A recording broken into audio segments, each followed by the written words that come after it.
I guess if you're my age again, how would you start up a business? If I was your age now, in this day and age, I would be all about AI. Yeah? Yeah, and learning about AI because it is going to permeate every aspect of everyone's life very soon. It's like if the internet didn't exist, and but I knew about it, and I was telling you about it, and I was like, hey, there's this thing that's going to start, and it's going to connect everyone, and we're all going to have instant access to all the world's knowledge, and we're going to be able to do video calls and da-da-da-da-da. If I was describing that to you as an entrepreneur, you'd be looking at all the opportunities going, holy shit, like, look at all the opportunities. So every single digital business out there, your Googles, your YouTubes, your Facebooks, everything hasn't like started yet. And those are all things that you could start and do. And that's where we are with AI. It's like we're right at that moment where it's happening, but it hasn't happened to the scale that that's coming. So I think that would be what I would be focusing on now, is being a really deep learner of how to use AI. Yep. I think that quite a lot of people, though, like myself, would be very scared to go into something like AI when they don't know any of the, other tech savvy things. Yeah, I don't think you necessarily need to. I think you can just use AI for your daily life, research, what it can be used for, and just having like a really big, broad awareness of it, so that as an entrepreneur, when you're doing some business, you're going to see opportunities to integrate AI into that business, and that's going to be the thing that makes that business stand out against other businesses that aren't. Yeah, so there's really not going to be any businesses that aren't leveraging AI somehow in the very near future, and all of the businesses that are currently not doing that are opportunities. But if you don't have the knowledge, then you're going to miss those opportunities. So I guess that my next question would be, how important is the actual idea? Yeah, the idea, I get asked this a lot. I get lots of questions about ideas. I get lots of people wanting me to give them feedback on their idea.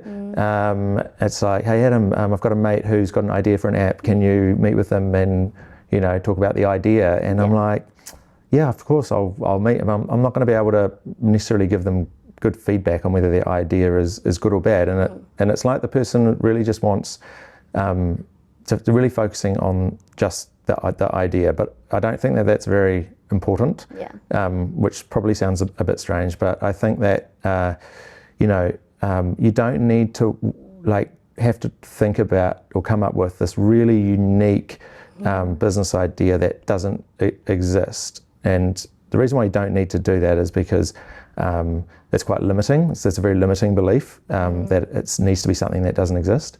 And it's also becomes a bit of a barrier as to reasons why people don't do things. So what you can do instead is actually go around and look at businesses that do exist, and then work out how to do a spin-off on them, or make them better, make them more efficient, integrate things like AI, do tech advancements, do whatever. And that way the idea is no longer the sort of barrier to you doing something. So the example I kind of use is like, you could start like a socks company, right? The most boring product in the world, and it's not a good idea, there's nothing like fancy about socks, but there's so much certainty around socks. So that people buy socks and wear socks. They have a use. They've worn people's feet.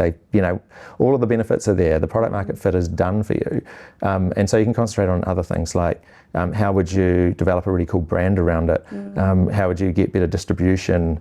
What could you do with socks that's that's not being done already? Yeah, schools as well though. They teach you to think of something that hasn't been done before. Yeah, for sure. Done, so that might need to change possibly. Yeah, and I mean, there's nothing wrong with a good idea, right? Like it's totally fine, but I don't think it should be a barrier. If someone wants to be an entrepreneur, don't make that be a barrier. If you haven't come up with like a real juicy idea, then that's fine. Just go and look outside of that. Look at things that have already been done, and just do new takes on them or make them better. Was there anything else that you wanted with that? Just, I guess, some like message for young entrepreneurs is that if you've got the spark there, and this is something you want to do, It's not going to be easy, and you're going to have to accept failure along the way. And you don't need to so when you do fail, you don't need to put that failure on to yourself as a person. You can just say that thing failed. And if you are able to look at it honestly and go like, why did it fail? What could have I done better? And I'm not a failure. It's just that thing failed. Then you're better set up to go into your next thing with like being more positive, being and having learned some things along the way. Thank you very much for the advice. Very happy to have interviewed you today. Yeah, no worries. Thanks for having me. Thank you.